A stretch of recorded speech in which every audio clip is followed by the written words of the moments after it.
What's going on YouTube? It's been a bit since I've uploaded some Master Duel content, but honestly I desperately needed the break. The game was just never getting updated and I ran out of gems. It was such a long grind, but finally they gave us 1,000 gems, they gave us some updates, and the game is starting to feel fresh, at least for me. That being said, I finally clawed my way back into Platinum after getting decayed since it's a new season of Ranked. And the deck I did it with was Phantasm Spiral because this is an insanely cheap deck. Like, cheap as in broken, I guess, but mostly cheap as in you could literally play this deck with only rares if you really wanted to.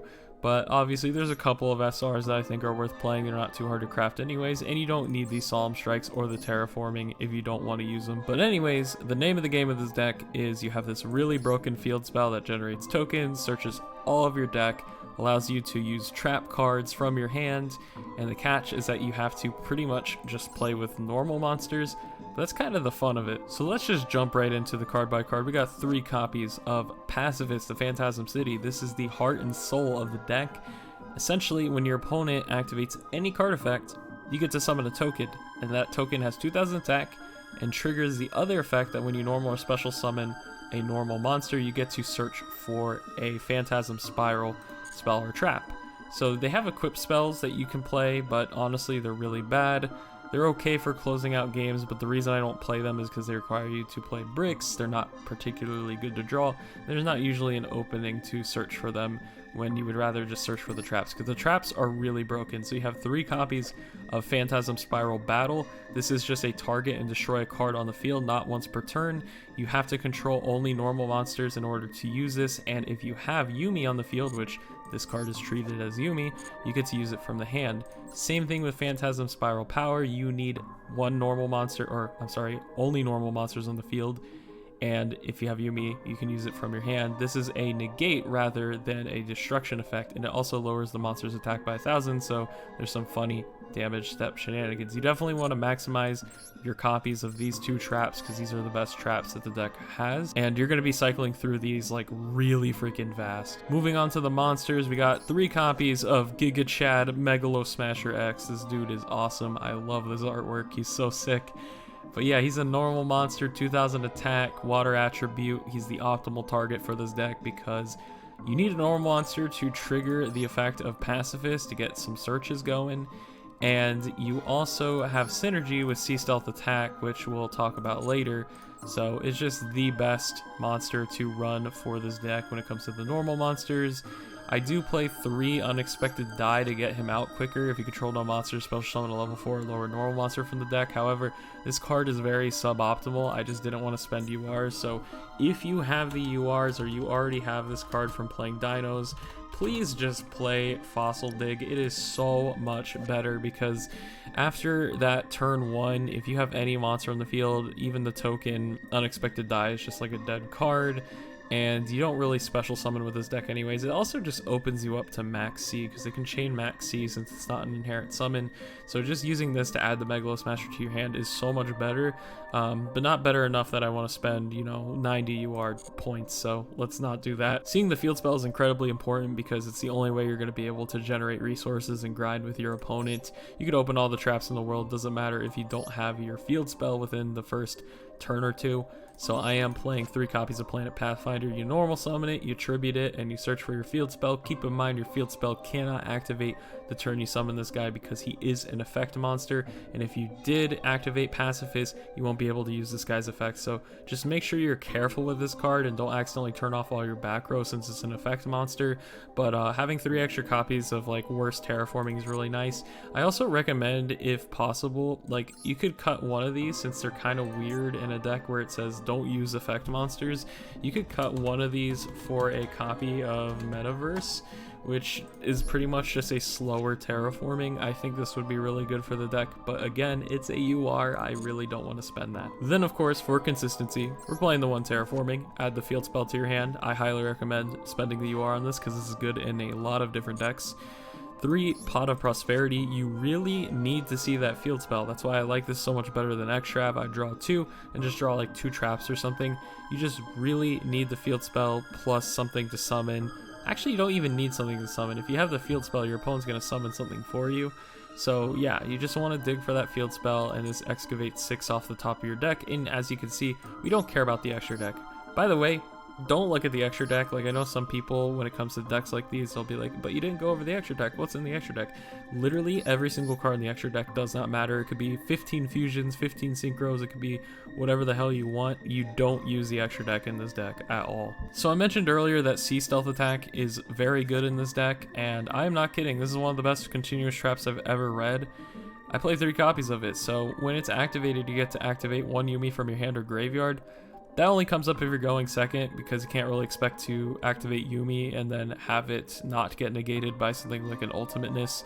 You want to set this down and set a Solemn Strike to deal with the board. But the more important effects is that once per turn you can banish a water monster you control until the end phase, and then all of your face-up spells and traps are protected from destruction. So that's really broken, because not only are you protecting your most important card in the deck, Pacifist, it's going to protect itself. It's also going to get rid of your tokens permanently, because they don't come back since they're not allowed to technically leave the field, which means you can summon another token either that turn or the next turn. Something I like to do is when my opponent activates a monster effect, I will chain Sea Stealth Attack, banish my token that's already on the field, then that'll trigger the Pacifist to summon a token, which will trigger the Pacifist again to search for a trap card, because I just summoned a new monster, if that makes any sense. I know it's kind of convoluted to explain that, but it's really helpful for doing that, because the deck has that weird issue where you can't get rid of your own token, and that means you can't start searching again. And then it has this really good effect at the start of the damage step. If your water monster whose original level is 5 or higher battles an opponent's monster, destroy that opponent's monster. So basically your tokens at the start of the damage step will just pop anything, and it doesn't matter if they're attacking you or you're attacking them. And that makes the tokens really freaking broken and very hard to get over when you have a bunch of like cards like Skill Drain and all these interruptions in the deck. It makes it very difficult for your opponent to get past your token. Then for the rest of the traps, we're just playing the biggest blowout cards we can, because they're good for going first and going second. So 3 Skill Drain, very self-explanatory. Flip this up, your opponent's going to look like the guy on the art. 3 copies of Needle Sealing. If there's 4 or more monsters on the field, destroy all face-up monsters. Very crazy card. 3 copies of Torrential Tribute. When a monster is summoned, destroy all monsters on the field. Another crazy card. We can't play Ice Dragon's Prison in this deck, because you don't want to summon effect monsters on your side of the field, because they'll turn off your Pacifist. So instead we play Paleozoic Dinomischus. This just targets a face-up card, banishes it, and then you discard a card, which that part isn't cost. It's kind of nice. And since it's a Paleo, when you activate a trap card, you get to special summon it from your graveyard as a water normal monster, meaning it has synergy with not only Sea Stealth Attack, but also triggers your Pacifist. So special summon it in your grave wisely. Then to round off the traps, we have 3 Solemn Strikes. Now this isn't mandatory. You can just not play these. There's even Divine Wrath if you really want to go that route, if you just want a common version of Solemn Strike. But this card is very impactful because it's a great interruption going first, but going second, it's super broken. Because if they have like a Herald of Ultimateness or something, they have like a million negates, right? But if you have Solemn Strike and then any of your board breakers, Needle Sealing, Dinomischus, Torrential Tribute, whatever, you can activate that board breaker, they'll negate it, and then no matter how many negates they have on board, it doesn't matter. They can't respond to Solemn Strike unless they have another counter trap of their own, which 9 times out of 10 they don't. So that's just going to wipe the board completely, and it gives this deck a lot more viability going second. So I believe that's all for the deck list. Let's go ahead and hop into some replays. First replay of the day, we're playing against Virtual World going second. For most players, that is a death sentence. But we're playing nothing but normal monsters and trap cards, so it shouldn't be too bad. I'm just going to go ahead and fast forward through this dude's combo because Virtual World just takes so damn long. So they're going to activate Lulu, target Nanian, send Chuche, add Qualoon, activate the Qualoon, get the Chuche on the field, synchro summon into a Stardust Charge Warrior, drawing 1 card. They're going to activate Lao Lao, send Gigi, special summon himself, special summon Lulu, trigger the Nanian to summon itself, go into a Crocodragon to draw 1 card, and that's going to also trigger the Nanian to shuffle something back from the banished pile into the extra deck. And then we're going synchro, or Xyz? No, we're synchroing, yeah. Synchro into Shen Shen, and then normal summon Nanian, activate Zhongwu, discarding a card to special summon Lulu. I don't even feel like I mean, it isn't English, but you know what I mean. It just feels weird saying all those names. He's gonna go into Ptolemy. He's gonna recur back a Lili for the next turn, and then he's going to finally do the important part of the combo, going into True King of all calamities. So he has a pop and a negate everything. So he's gonna shotgun the True King of all calamities. I'm going to activate Pacifist, then I'm going to activate Unexpected Die, summoning the Megalo Smasher X. By the way, huge misplay on this Virtual World player's part. He should have chained Chuche onto the Pacifist before it became Yumi, because it doesn't become Yumi until it's activated. Meaning I can now chain onto the Chuche with Phantasm Spiral Battle, so I can pop it and essentially negate it. So now that he triggered my field spell, I get to special summon my Phantasm token. The Phantasm token is just a 2000 beat stick essentially, and I already used my search, but we're going to dig afterwards with the Pot of Prosperity.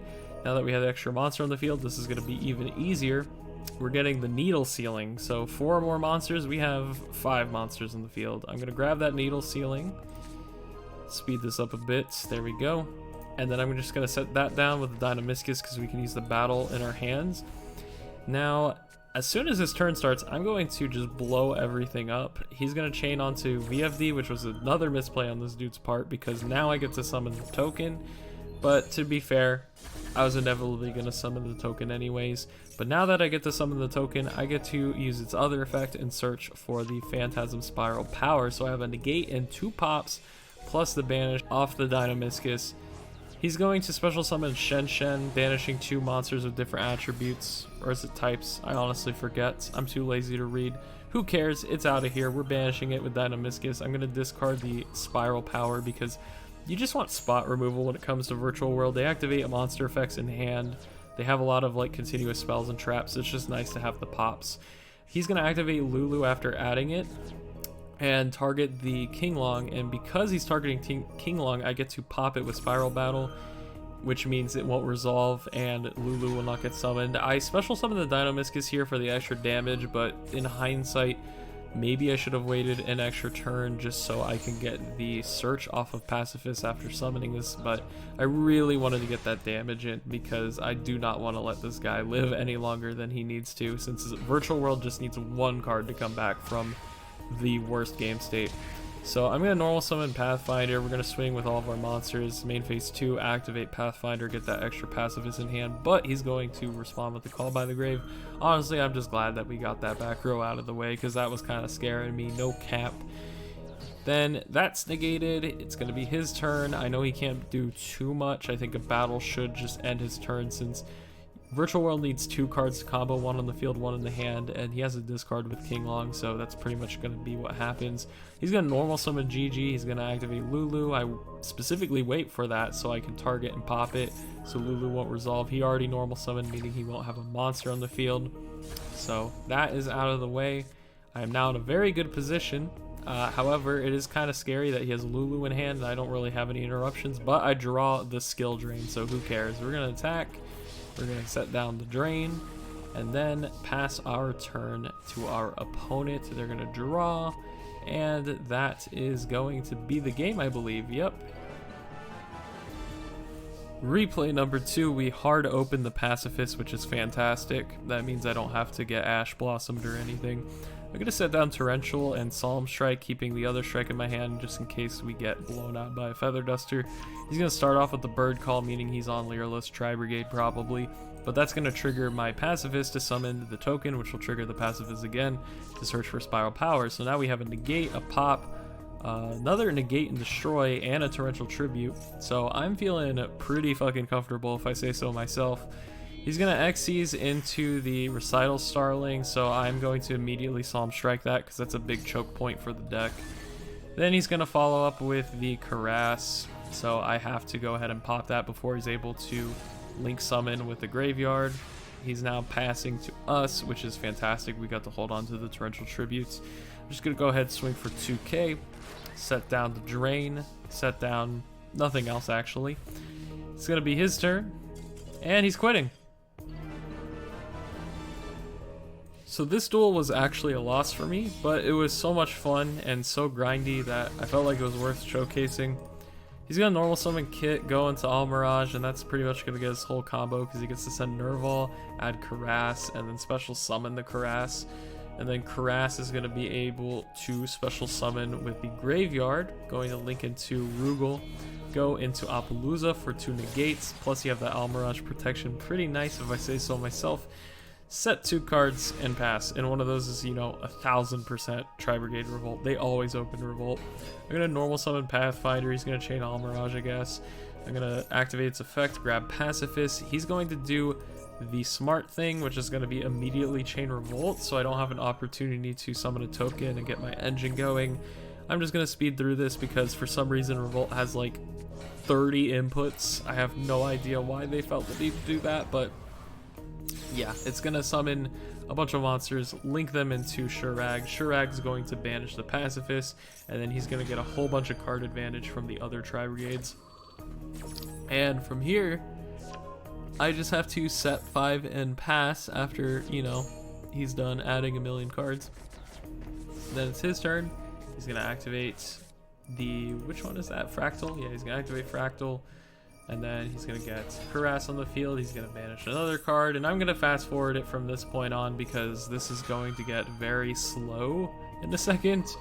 But yeah, I chain Torrential, but that banish effect is not targeting, so he gets to banish a different card, so I lost 2 cards from that interaction. He gets Lightning Storm, blows up my back row because I don't have any face-up cards, and now we're just top decking. I try an unexpected die, he's going to Ash it. And I don't have an engine going on. I'm literally sitting on this one Torrential for dear life. We keep doing the top decking war. He finally gets into his Revolt, so that means he's gonna get his Shurag on the field, and that means he's obviously gonna banish something. I don't know if I Torrential here. Do I Torrential here? I think I do. Yeah, I Torrential here. I did not have the balls for a 50-50 chance, so he's just gonna get a free banish on my other back row, but I guess it didn't matter because I had Sea Stealth attack in the hand anyways. And then yeah, he's got a follow-up play with the Fractal, link summon into the Desperate Doom Eagle, who's going to gain a bajillion attack and banish my graveyard. I'm top decking and freaking flip up Imperial Order, so I can't really do much about that. So in this replay, I am playing against Drytron actually. I win the die roll, or the coin flip I guess. But it really wouldn't have mattered because I have 2 board wipes. Well, one's a board wipe, one's just removal, and then I have the Solemn Strike, so I was able to break the board regardless of going first or second. But I'm fortunate enough to go first, which means I'm going to win even harder. He's going to activate Cyber Emergency and trigger the Pacifist, summon the token gets me the trap card. And I pick Spiral Power over Battle, simply because I don't want to use Solemn Strike on Diviner, and you kind of have to negate Diviner, because she can just send Intis, and that's not as cost. So like, she's gonna send Intis and pop this. I really can't afford to lose the field spell because this deck just takes forever to kill your opponent, and Drytrons have a really good grind game. Now I'm gonna use the Paleozoic Dynamiscus on the Ben 10 here, but what might have been smarter is banishing the Ritual spell because I think he was only playing one. Most people do only play one. I just didn't trust Master Duel players because they'll play like 3 Golden Lords every single time in an Eldritch deck. I wouldn't doubt that they would play more of the Meteonis Drytron in a Drytron deck. So there goes the Diviner. I'm just going to negate her, get her out of the way. And this pretty much leaves only one more thing to deal with, and that is going to be the Herald of Ultimateness, because they always just have everything in their hand that they need. Like, the stars always align for these players, mainly because Ben 10's at 3, let's be honest. So yeah, he's going to search the Herald of Ultimateness, and I'm just going to wait for this baby to hit the field. So I've been saving this for the entire turn. He's going to summon Herald of Ultimateness. I'm going to hit him with the fattest Torrential ever, and then he's going to negate it, and then I'm going to negate the negate with a Solemn Strike. So that is a Spell Speed 3 card, meaning he cannot respond to it because he doesn't have a counter trap on the field. And that's just going to resolve, and I'm going to nuke the field. It's going to negate the Herald of Ultimateness. It's going to be a good time for me. And then I top deck Megalo Smasher X, best thing I could have top decked. Triggered the Pacifist to add Battle to my hand because I feel like when he only has this amount of cards on the field, I feel like a pop is a little bit better than a negate, but it doesn't matter because I'm going to summon the token off of Pacifist because obviously he has to play the game if he wants to win. And then I'm going to be able to search the negate as well. So I'll have the negate and the Spiral Battle. Perfect timing because he just added Diviner. Diviner's going to activate. I'm going to keep negate. I literally just always need a power in my hand to negate the Diviner, because Diviner is so good at beating this deck. So as long as I'm keeping the Diviner in check, I pretty much have this game in the bag. Now here's a play that could have been good for him, but he kind of fucked this up. So he's gonna get back the Meteona's Drytron, he's gonna activate it, and he's gonna get Herald of Ultimateness. But what he does is so weird. He's gonna activate it, and I have to assume this is just like a misclick. So I popped the XC, so he has to overcommit to the Ritual Summon and lose a lot of cards, because that way you don't get to just detach a material. But it doesn't really matter. I forgot it's like 2000 attack only, and Drytrons are 2000 attack. Well, he sets it in attack position, so that means I'm going to be able to attack with Megalo Smasher X, then crash my token, not only removing his Herald of Ultimateness, but it's going to get rid of my token, which is good for me because I can summon another one on the next turn, which will trigger my Pacifist again. So then I'm going to dig for 6 after doing as much damage as I could with Prosperity. And I'm just going to add the biggest blowout card I added. So Torrential Tribute is just the best one right here. He's going to set a card. I can't use Unexpected Die. Like, guys, please play Fossil Dig if you have it. I could have killed him so much earlier in this duel if these were Fossil Digs, because I could have gotten more Megalo Smasher X's and gotten more searches off this deck, or off the field spell. But because I control monster, I can't use Unexpected Die. So again, if you can afford the Fossil Digs, or if you're already a Dino player, like, please just play Fossil Dig. It's so much better. Because of this, I'm going to get punished, and the game's going to go a lot longer. I can English, I swear. It goes a lot longer than it needed to be, and I could have probably lost the duel, but luckily, you know, I just have such a commanding position that I could grind for a little bit longer. He's gonna summon some stuff, he's gonna get his ritual back, and I have to torrential this. And I know for a fact that he only has one fairy in his hand because he just added the Drytron ritual monster. So I know the Phantasm Spiral power is going to be enough to negate the negate, even though he can respond to that one. So I'm going to torrential him once more. He's going to get Eva off, so now he has some Herald of Orange Lights, I believe. Slight misplay here. I am going to summon the token, which this was kind of a bad play. I kind of blocked myself out of using Unexpected Die and summoning another token the next turn. But again, wouldn't have mattered if I used Fossil Dig instead of Unexpected Die, and I am still going to win this duel anyways. So he's gonna pretty much just try and get out his Drytron ritual monster. So that's a pretty decent card, being able to remove monsters on the field. I think it's only monsters. I'll have to reread it when he pops back up. So yeah, he's just trying to get him out right now, getting out as many bodies as possible, walling up a little bit, as they say. So there he is. I didn't even know he had an animation. Let's check him out. So quick effect, you can banish monsters from your graveyard, then target one face-up card. So he can actually send Pacifist to the grave. So yeah, this is actually a threat, but luckily I have another Pacifist in my hand, and he got rid of the token for me, so I'm able to get Megalo Smasher X. He's gonna send both of those to the grave, but I really don't give a shit, because I'm gonna do the same exact thing as last time. I'm gonna activate Pacifist, then activate Unexpected Die, add the Spiral Battle, and we're gonna kill him in a pretty embarrassing way, because we're gonna summon the Paleozoic Deinamiscus I've been holding on to in the graveyard, and that is going to be enough for lethal.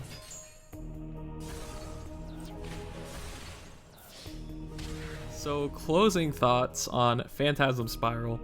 It's a fantastic deck to climb with. It's very cheap, it's very powerful, because your opponent can't interact with you very much, because anytime they do, you're going to be summoning a monster, getting advantage, and you also have normal monsters in the deck, so it's not like they're negating anything. And you get to activate trap cards from the hand. That's pretty good too.